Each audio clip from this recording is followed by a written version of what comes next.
لا يقبل القسم على اثنين.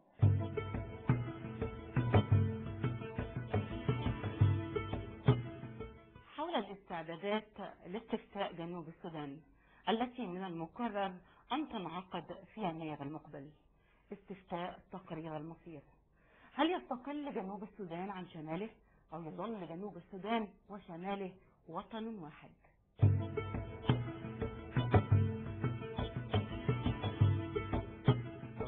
بدءا لابد أن نقول أن خيار تغرير المصير للسودان بين الوحدة والانفصال هو جزء من استحقاق دستوري وسياسي بنص اتفاق السلام لعام 2005، ويمكن ما وافقنا على هذا النص الصعب تغرير المصير للسودان إلا مقابل إنهاء حرب دامت عدة عقود، ودماء أبناء الوطن حقيقة هي الأغلى وهي الأثمن.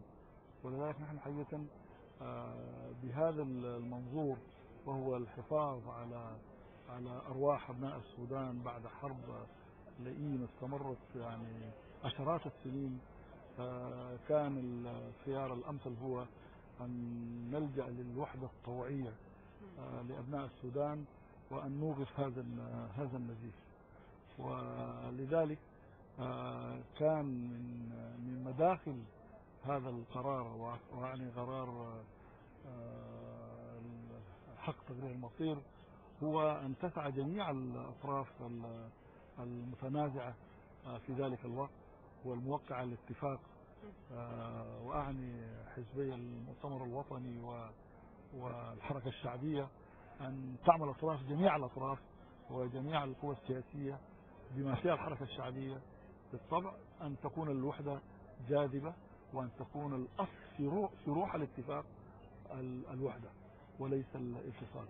وبهذه النوايا وبهذا العزم نحن نقبل على الاستفتاء في أوائل العام المقبل، بأمل أن نسعى جميعا لأن يكون خيار أهلنا في الجنوب هو وحدة السودان إن شاء الله تعالى. سعادة السفير، إيه الأضرار التي يمكن أن تترتب على انفصال السودان إلى دولتين؟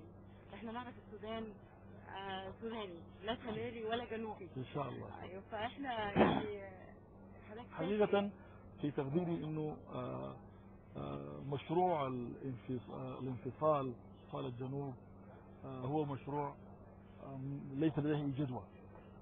مشروع الانفصال الذي ذكرناه البعض الآن ما عنده أي جدوى، لا جدوى اقتصادية ولا جدوى سياسية ولا جدوى أمنية ولا جدوى اقتصادية ولا جدوى ثقافية، وهو مشروع بكل الأبعاد خاسر بموضوعية شديدة. هذا الكلام يعني ليس تدله ولا عاطفة، ولكن إذا أحكمنا العقل نجد أن هذا المشروع لا يجوزه إطلاقا.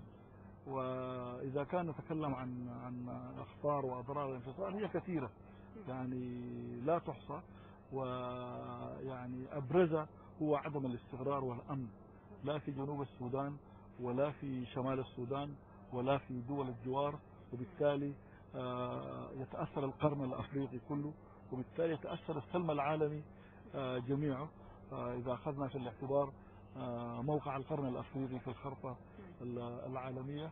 وبالتالي يعني نحن نقول إنه أجمل ما حققناه معا نحن وإخوتنا في الجنوب هو اتفاق السلام للعام 2005، ويمكن لأول مرة منذ الاستقلال ويمكن من قبل الاستقلال أن يتعايش السودانيون في جو سلمي. يعني ما جربنا بعض في تعايش إلا في ظل الحرب. نحن يعني فتحت عيون أبناء السودان بعد الاستقلال مباشرة على احترام. أول مرة الآن من عام 2005 يتعايش السودانيين مع بعض بدون حرب وبدون اقتتال. ولذلك بنعتقد إنه يجب أن نعطي أبناء السودان في أجيالهم الحالية والأجيال القادمة فرصة تعايش مع بعض في ظل سلام أكثر ولا إن شاء الله. أنا أعتقد فعلا ما عندنا خيار إلا أن نتعايش، لأنه بدون ذلك سنعود لنفس مربع واحد، مربع الاحتراب الذي غادرناه وحمدنا الله على ذلك كثيرا.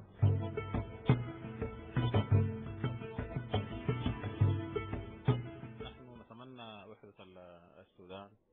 أننا قد تربينا في هذه البلاد وهي موحدة، وسنسعى لذلك إن شاء الله بكل ما أوتينا من وسائل شرعية. والاتفاقية أصلا نادت بالوحدة أولا، أن يعمل الطرفان لتحقيق وحدة السودان، وبالتالي كل الأطراف ملزمة بالدعوة للوحدة. وحتى موضوع الخيار الآخر وموضوع الانفصال أتى لتعضيد خيار الوحدة ولتأكيد أن الوحدة هي مسألة لابد من إشراك الناس فيها، ولابد من استفتاء رأي المواطنين حول ذلك الأمر. فالاستفتاء هو فقط عملية إجرائية نحصل عليها الاتفاقية، ولابد للأطراف الموقع عليها أن تلتزم به. دكتور إبراهيم، إيه الأضرار اللي ممكن تحصل لا قدر الله إذا انفصل الشمال عن جنوب؟ أولا نتمنى لا يحدث ذلك، وإذا لا قدر الله حدث فهذا سيكون نتائجه مثل ما حدث في بقية دول العالم عندما تم تقسيم كوريا مثلا أو أي دولة أخرى تم تقسيمها. كانت النتيجة اندلاع الحروب بين الطرفين، ويمكن الحال في كوريا أفضل قليلا من السودان.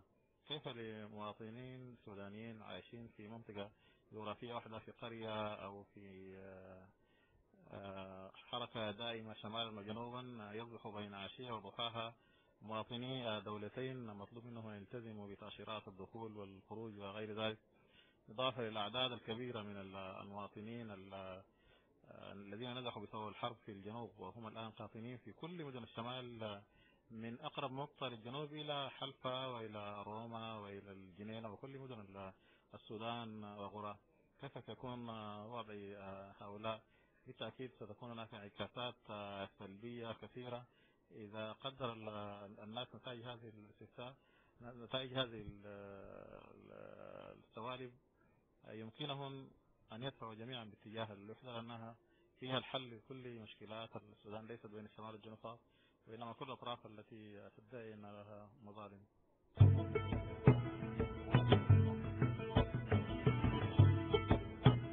الاستفتاء هو ليس بالضرورة أن يكون انفصالا. عندما أقر نظام الاستفتاء أقر على أن يكون لمواطني جنوب السودان الحق في تقرير مصيرهم، يا إما أن يكونوا في دولة موحدة مع السودان بكامله منذ استقلاله إلى الآن، أو أن يستقل يظل وطن واحد، أو ينفصلوا عن الوطن الكبير ويكونوا دولته.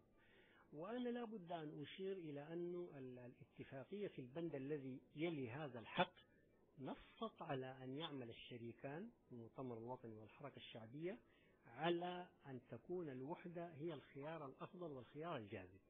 يعني لما نصت الاتفاقية ليس كان الهدف أن ينفصل الجنوب، وليس كان الهدف أن ينقسم السودان، ولكن كان الهدف أن تعطي المواطن الجنوبي حق تقرير مصيره.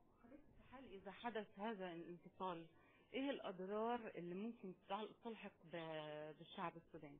أنا أقول والله طبعا نحن كحكومة نعمل من أجل أن تكون الوحدة هي الخيار الأفضل، لكن لا قدر الله أن حدث الانفصال، حتما هذا أمر مؤسف وليس من الأمور المحببة أو المرغوبة. ومعلوم جدا أنه بلد منذ استقلاله في 1956 هي ظلت بلد واحدة، وظل الشعب واحد بتباين سحناته وتباين قبائله ولغاته. يجي أن ينفصل الآن في عام 2011 هو قطعا أمر مؤسف، ولا بد أن تنجم جملة من المشاكل نتيجة هذا الانفصال إن حدث لا قدر الله. لذلك الآن الحكومة السودانية والشريكين المؤتمر الوطني والحركة الشعبية يعوا تماما مخاطر هذا الانفصال إن حدث. لهذا السبب نظم ورشة عمل قبل أكثر من شهرين في الخرطوم، وكانت هذه الورشة تناقش القضايا الخلافية لما بعد الانفصال إن حدث، لما بعد الاستفتاء. أبرز حاجة في هذه الورشة التي كانت من نتائج هذه الورشة، نعم، إنه الورشة ناقشت إنه لا قدر الله إذا حدث الانفصال سيكون هناك حديث حول المواطنة من حيث الجنسية، ومن حيث جواز السفر، ومن حيث المواطنة نفسها، ومن حيث الديون اللي أصلا على السودان إذا كان لا قدر الله انفصل الدولتين سيكون هناك إشكال.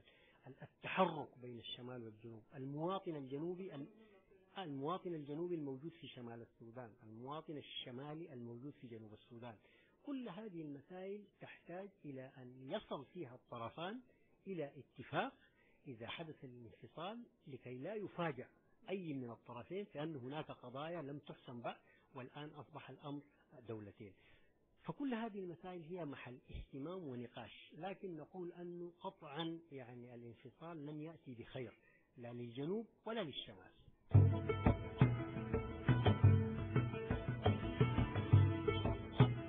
معانا كلمة خارجة من قلب علشان توصل لكل قلب سوداني. معانا كلمة من الفنان كمال أبو رعية. مما لا شك فيه أن مصر والسودان بمثابة الوطن الواحد تربطهما أواصر عديدة من أزمان بعيدة، ولعل أهم هذه الروابط هذا الشريان الذي يشق الجسد السوداني ممتدا إلى الجسد المصري ليغذيهما معا بالحب والثقافة والفكر ليتوحد الجسدان، ويبلور هذا الشريان صفات وأخلاقيات الشخصية المصرية والسودانية، فتجد بينهما تشابه كبير. هذا الشريان هو نهر النيل العظيم، ومن هنا فنحن الفنانين نرفض وبشدة فكرة تقسيم السودان شمالا وجنوبا، وندعو للتوحد والتعاون والتصدي لهذا العمل. نحن نرفض تقسيم السودان في حد ذاته.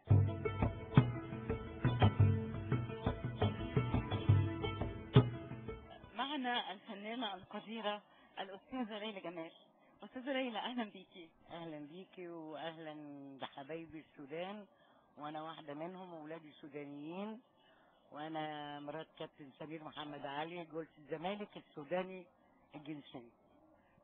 يعني كده الشعب السوداني بالنسبة لك إيه؟